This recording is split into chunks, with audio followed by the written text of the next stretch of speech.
Indian government साल 2027 तक diesel vehicles पर बैन करने की सोच रही है, जिसके रेडिएशन में रहना इंसानों के साथ साथ पृथ्वी के ऑलमोस्ट सभी जीवों के लिए जानलेवा है। चाइनीज वैज्ञानिकों द्वारा किया गया था 403 सेकंड्स तक 70 मिलियन डिग्री सेल्सियस के टेम्परेचर को मेंटेन किया गया। बल्कि फ्यूजन रिएक्शन, ये तस्वीर जो भी आप देख रहे हो, ये है चाइना का ईस्ट फ्यूजन रिएक्टर यानी एक्सपेरिमेंटल एडवांस सुपर कंडक्टिंग टोकामाक, जिसे मीडिया में कई बार आर्टिफिशियल सन कहकर भी बुलाया जाता है। और रिसेंटली चाइना के इस फ्यूजन रिएक्टर ने कुछ ऐसा किया जिसे अब तक भी दुनिया भर के वैज्ञानिक बचा ही नहीं पा रहे हैं, क्योंकि 12 अप्रैल 2023 में चाइना के इस आर्टिफिशियल सन ने पूरे 403 सेकेंड्स तक सूरज के कोर से ऑलमोस्ट 6 गुना ज्यादा टेम्परेचर को मेंटेन करके वर्ल्ड की लॉन्गेस्ट फ्यूजन रिएक्शन को कंप्लीट किया, जो कि एक वर्ल्ड रिकॉर्ड है। जी हाँ, वही फ्यूजन रिएक्टर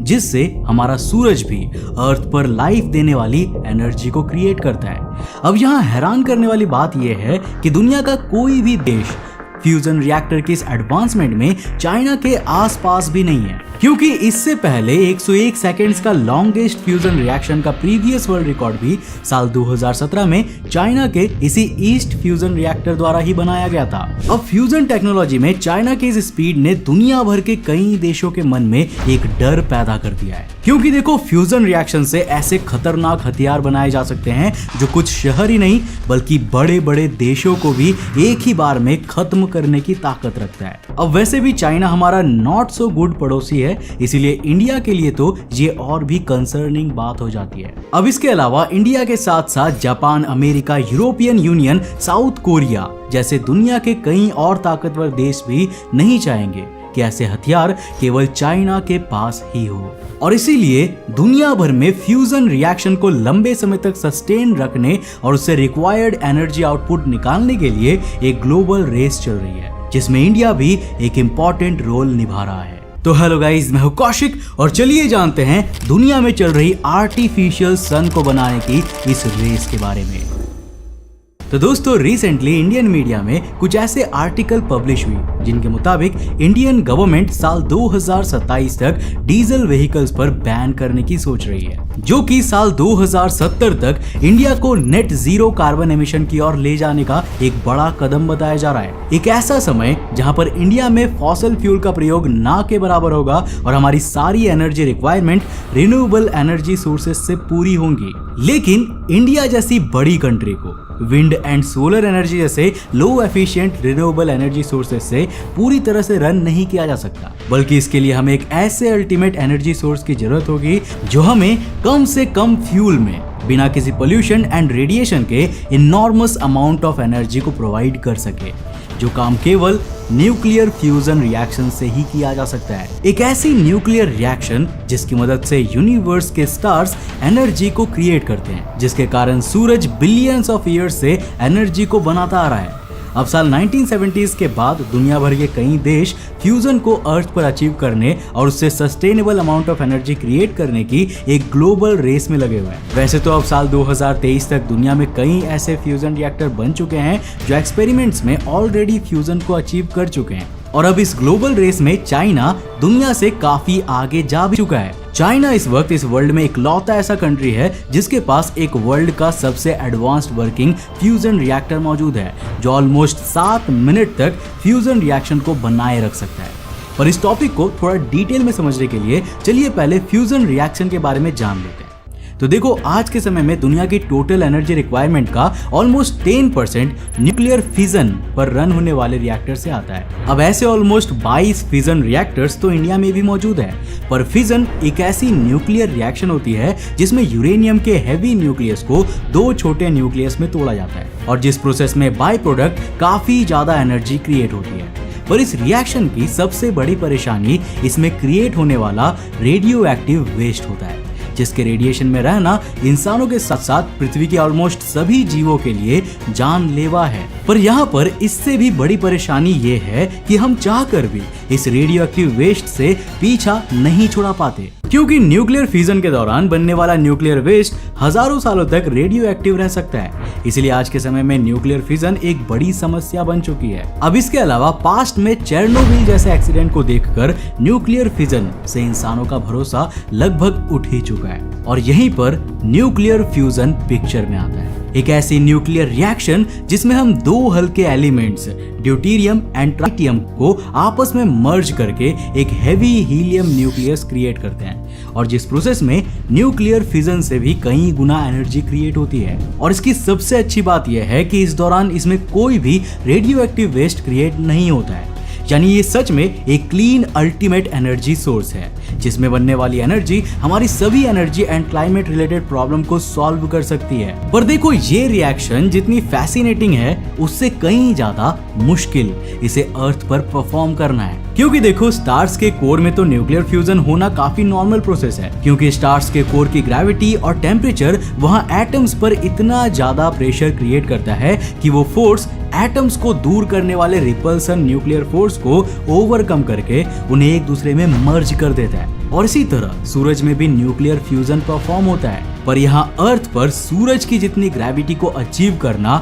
ऑलमोस्ट इम्पॉसिबल है। और इसीलिए वैज्ञानिकों ने अर्थ पर फ्यूजन रिएक्शन परफॉर्म करने का एक दूसरा तरीका अपनाया है। पर इसके लिए भी हमें अर्थ पर ही पूरे सोलर सिस्टम का सबसे ज्यादा टेम्परेचर क्रिएट करना होगा, जो कि सूरज के कोर से भी कई गुना ज्यादा होना चाहिए और जिसे अचीव करना भी ऑलमोस्ट इम्पॉसिबल सा ही लगता है। बट डोंट वरी, क्योंकि हम इस टेम्परेचर को ऑलरेडी अचीव कर चुके हैं। जिस टेम्परेचर को क्रिएट और सस्टेन करने में हमारी सबसे ज्यादा मदद फ्यूजन रिएक्टर का सबसे इंपॉर्टेंट हिस्सा टोकामाक करता है, जो एक डोनट टाइप राउंड मशीन होता है जिसे आप इस इमेज में साफ साफ देख पा रहे होंगे। अब ये एक पावरफुल मशीन होती है जिसमें कई बड़े बड़े मैग्नेट्स यानी कि चुंबक लगे हुए होते हैं, जिनका काम इस टोकामाक फ्यूजन रिएक्टर में फ्लो होने वाले millions of degree Celsius super hot plasma को मैग्नेटिक फील्ड की मदद से रिएक्टर की वॉल्स से दूर रखना होता है और इसमें मौजूद आयंस को हाई स्पीड पर मर्ज करना होता है, जिसमें हम ड्यूटेरियम एंड ट्राइटियम के ही प्लाज्मा का यूज करते हैं, जिनकी रिएक्शन से हमें हीलियम 3 एंड हीलियम 4 मिलते हैं,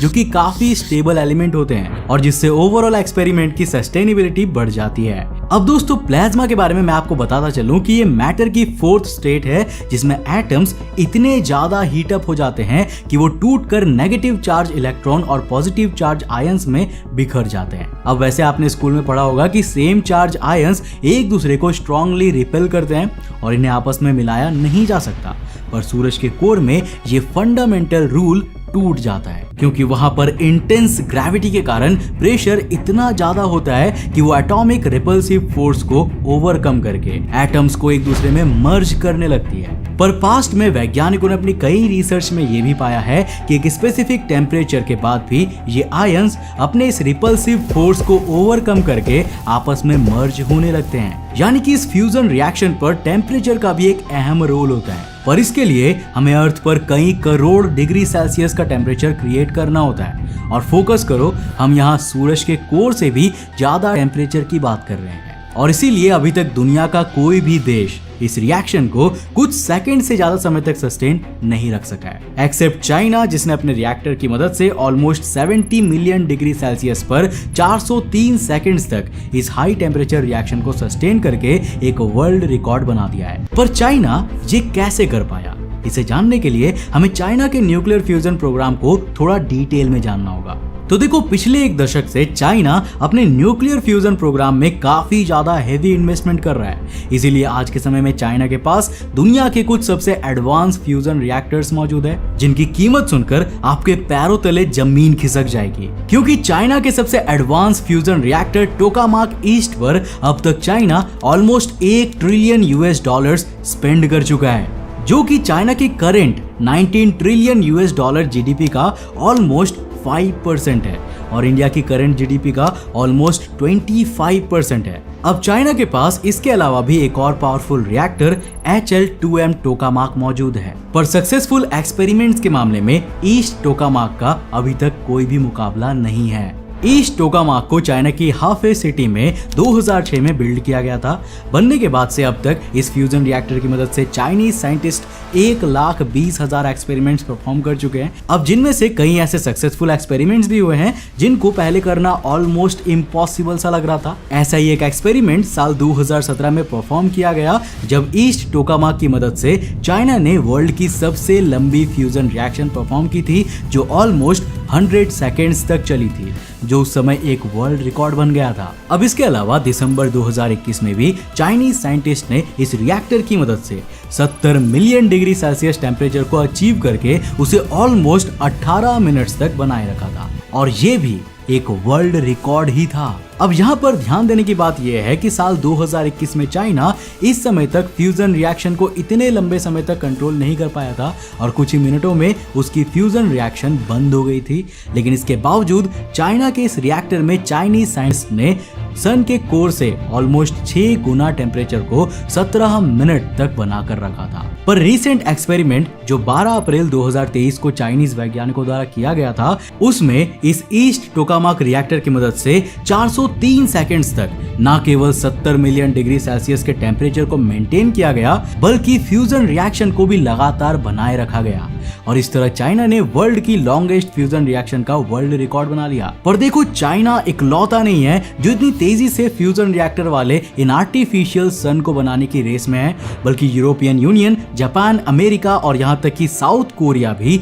न्यूक्लियर फ्यूजन को एफिशिएंट बनाने पर तेजी से काम कर रहे हैं ताकि हम फ्यूजन रिएक्शन को लंबे समय तक चला पाए और इस प्रोसेस में इनपुट के तौर पर डाले जाने वाली एनर्जी से ज्यादा आउटपुट एनर्जी निकाल सके। अब इसके अलावा दुनिया के करीब 35 कंट्रीज इंक्लूडिंग इंडिया भी मिलकर दुनिया के सबसे बड़े फ्यूजन रिएक्टर ITER यानी कि थर्मोन्यूक्लियर एक्सपेरिमेंटल रिएक्टर को फ्रांस में बिल्ड कर रहा है। अब ये 23,000 टन भारी और नियरली 30 मीटर्स ऊंचा रिएक्टर होने वाला है जो ह्यूमन हिस्ट्री का सबसे बड़ा और सबसे पावरफुल रिएक्टर होगा, जिसके बारे में वैज्ञानिकों का कहना है कि ये साल 2025 तक पूरी तरह से कंप्लीट होकर एनर्जी प्रोडक्शन करनी शुरू कर देंगी और इसकी मदद से शुरुआत में ही 500 मेगावाट्स एनर्जी को क्रिएट किया जा सकेगा, जिसकी मदद से फ्रांस के ऑलमोस्ट 2 लाख घरों की इलेक्ट्रिसिटी रिक्वायरमेंट को कंप्लीट किया जा सकता है। और इंडिया इस ITER प्रोग्राम का एक काफी इंपॉर्टेंट पार्टनर है और इसीलिए इस वर्ल्ड के सबसे बड़े फ्यूजन रिएक्टर के लिए कई इंपॉर्टेंट पार्ट्स को इंडिया में ही मैन्युफैक्चर किया जा रहा है, जिन मशीनरी की लिस्ट आप इस वेबसाइट पर जाकर देख सकते हैं। अब इसके अलावा भी दुनिया के कई पावरफुल कंट्रीज इंडिविजुअल तौर पर फ्यूजन को इकोनॉमिकली बेनिफिशियल बनाने में काम कर रहे हैं। जैसे कि यूरोप के फ्यूजन प्रोग्राम की बात करें तो यूरोपियन यूनियन भी फ्यूजन में काफी ज्यादा हैवी इन्वेस्टमेंट कर रहा है और यूरोप के पास भी इस समय कई पावरफुल फ्यूजन रिएक्टर्स जैसे कि वेल्डेनस्टाइन 7X मौजूद है जो कि फ्रांस में है। इसके अलावा जापान के पास भी JT60SA नाम का एक पावरफुल फ्यूजन रिएक्टर है जिसके जरिए जापान प्लान कर रहा है कि वो फ्यूचर में इस रिएक्टर से बनने वाली फ्यूजन एनर्जी से इलेक्ट्रिसिटी को क्रिएट करेगा। इसके अलावा अमेरिका की बात करें तो अमेरिका के पास भी चाइना की ही तरह एक स्ट्रॉन्ग न्यूक्लियर प्रोग्राम है जैसे नेशनल इग्निशन फैसिलिटी, जिसे NIF भी कहा जाता है, जिसकी मदद से American scientist high energy laser beam के जरिए सस्टेनेबल फ्यूजन रिएक्शन को परफॉर्म करने पर रिसर्च कर रहे हैं। अब दुनिया भर में फ्यूजन एनर्जी को लेकर चल रही इस ग्लोबल रेस के 2 मेन कारण हैं। सबसे पहला क्लीन एंड चीप एनर्जी को क्रिएट करना और दूसरा फ्यूजन रिएक्शन के जरिए वर्ल्ड के कुछ सबसे खतरनाक हथियार को बनाना। अब दुनिया के कई कंट्रीज का मानना है कि वो साल 2035 तक फ्यूजन रिएक्टर के जरिए स्टीम क्रिएट करके उनसे टरबाइन के द्वारा इलेक्ट्रिसिटी का प्रोडक्शन शुरू कर देंगी और 2050 तक इन रिएक्टर से मिलने वाली एनर्जी का आउटपुट भी इनमें डाली जाने वाली इनपुट एनर्जी से कई गुना ज्यादा होगा। वैसे फ्यूजन रिएक्टर के बारे में आपको क्या लगता है? क्या फ्यूजन रिएक्टर्स हमारे फ्यूचर को बदलकर रिन्यूएबल एनर्जी की प्रॉब्लम्स को हमेशा के लिए खत्म कर देंगे या फिर ये भी फिजन रिएक्टर्स की ही तरह एक समय बाद आउटडेटेड हो जाएंगे और हमें एक और नए एनर्जी सोर्स को ढूंढना पड़ेगा? नीचे कमेंट में अपनी राय जरूर देना। अब दोस्तों, मुझे उम्मीद है कि आपको इस वीडियो से कुछ नया जरूर सीखने को मिला होगा। अगर मिला तो इस वीडियो को लाइक करके जाना। मैं मिलता हूं आपको नेक्स्ट एपिसोड के साथ, तब तक के लिए बाय, जय हिंद।